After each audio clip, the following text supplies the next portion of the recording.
I hate when we have to do this, but over the weekend there was also a Yeah. loss to not only the entertainment world, but also a resident of Houston, Texas, Jason David Frank, who portrayed the Green Ranger on the Power Rangers, the White Ranger, the Black Ranger. I mean, the guy was he was when you think of Power Rangers, he was the guy in the show. 49 years of age.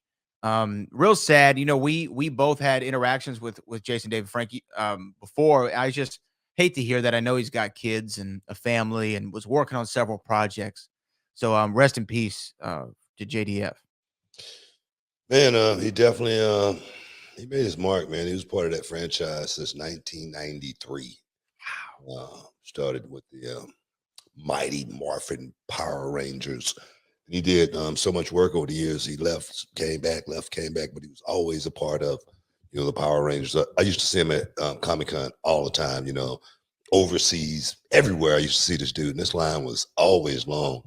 And to lose him, you know, I don't know what the facts are, but people saying suicide. If that is the case, if you're struggling, man, get help. Get help because it's got to be a better way than just exiting and going out like that. But condolences to his family. He was a good dude, man. He was a good dude, and on the out, that's the one thing about life, people and whatnot. On the outside, it could look so great. Everything could look like it's perfectly fine. And but on the inside, it could be something totally different. I was talking to this kid earlier today when we were I was at Foot Locker, and this kid he wanted to take a photo with me, and he was kind of like in awe. He was starstruck, and I told him, "Hey man, put my shoes on, take them off the same way you do." Okay, I just wanted him to know that I was no different than he was. I appreciated it, what him being a fan and whatnot, but I just wanted him to know, man, I'm just like you, man. I just happen to be on television and happen to be someone in the spotlight, whatnot, but I'm no different, you know what I mean? And life is hard, you know. Even for me, I just took off this weekend, Friday, Saturday. I went down to the beach. It's pouring rain. Um, I mean, me and my dog, jumping in Winnebago, and just unplug for 2 days. Unplug. It was the most peaceful thing in the world, man. It's raining like crazy, but it felt so refreshing, so good, and just to recharge and get ready to put my boots back on to get ready to go to work this week because it don't get no easier. Every day it gets harder and harder through life. And you got to strap up, put your boots on, get your armor gear, get your shield, and get ready to go. And that's what life's about. Yeah, no, it definitely is. And like you said about Jason David Frank, JDF, he definitely left a legacy. There's a couple things that popped to my mind about him. I remember when we did the first remember when Reality Wrestling we did Comic Palooza, and we had a tag team at the time, the brothers Lockhart. And one of them, Eric, they were both dressed in Power Ranger t-shirts and headbands, right? And Eric was wearing the green Power Ranger, which was Jason David Frank's character. And at one point in the match, when the heels were getting their heat in, Eric goes to the outside, boom, hit off the apron, rolls under the ring, and when it was time for the comeback, for the bayface comeback, when he rolls back out from under the ring, he's wearing the white headband and the white Power Ranger shirt, which was what Jason David Frank evolved to, right? It was like the more badass version of the Power Ranger, and then they did the comeback that way. I thought that was really cool. And then he was at one point the scheduling didn't line up, but he was going to even come down to Reality Wrestling and do a match at one point Yeah, yeah, with John Morrison. He was yeah. going to do a match with John Morrison. It didn't line up for whatever Mars reason, but Morrison still showed up though. Morrison still showed up. Yeah, to his credit, he Yeah. still came and did a match with Mysterious Q and Rex Andrews.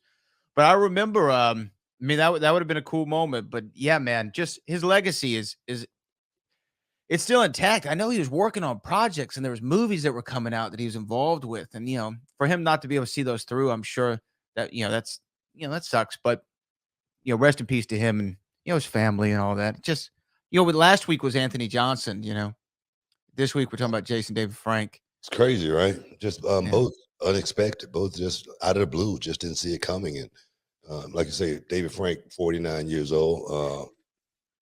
Rumble, what, 38? 38. Yeah. 38 years old. Yeah. And when you think about it, man, like that, man, it really puts life in perspective. I'm serious, man. It puts life in perspective. You know, it's hard, it's hard. It's the hardest thing you're ever gonna have to deal with. Life. It's the hardest thing I think you're ever gonna have to deal with. And I do encourage people to talk to others. I mean, because you could be in that thing is that moment. You talk about when you get a moment, it might you let it go, you might never get it again. But that moment can be so powerful. When Yeah. you're in the moment, right? Like I think we've all been in a funk or we've been upset or something, right? And you think about how you feel in that moment, and sometimes you can let that moment consume you. You really can. So I mean, I urge people out there, especially in the holiday season, when stuff like this, we don't know if that's what happened to JDF, but if it did, stuff like this happens more frequently in the holidays. So always reach out to somebody. If you need to holler at me or Book, shout us out on Twitter, slide in our DMs. We'll talk to you. You know what I mean? If it'll help get you through that moment, because no one should take their own life, because there's always a light at the end of the tunnel, right? I mean, no matter what. I mean, he had kids. Yeah, Had a kids. Yeah. had a family, it wasn't like he was somebody that was alone. That's why I say you just never really know what's going on in the human brain. It's such a delicate piece of equipment. It seemed like one little thing could, flip the script and make you look at things, look at life, totally different, and whether you want to be here or not. You know, I- I've always asked that question. If you had a chance to make the decision, you know, when you was planted in the womb, if you had a choice to come out or not, what would you do? Mhm. Oh man. If you knew how this world Rough. was, you probably said, "Man, I'm gonna hang out right here. Screw Leave my ass in here. not coming out is too much out there to do." When you're a kid, man, everything seems to be really really cool. But when you grow up and you have to start taking responsibilities to paying bills, paying taxes, being totally on time as far as everything. It is something, man. It's not easy. I don't know how I became a workaholic. I swear to God, I don't know how I became a workaholic. It was just like this morning when we had to get down to Georgia Brown. I was so worried I was going to get there late. And I knew I had to be there at 9:15. And the clock said I'm going to be there at 9:15, but I was still pressing to make sure I get there on time. And that's what I think that's what's so hard about life is trying to make sure you're on time all the time. And like I say, even when I'm late, I'm still on time.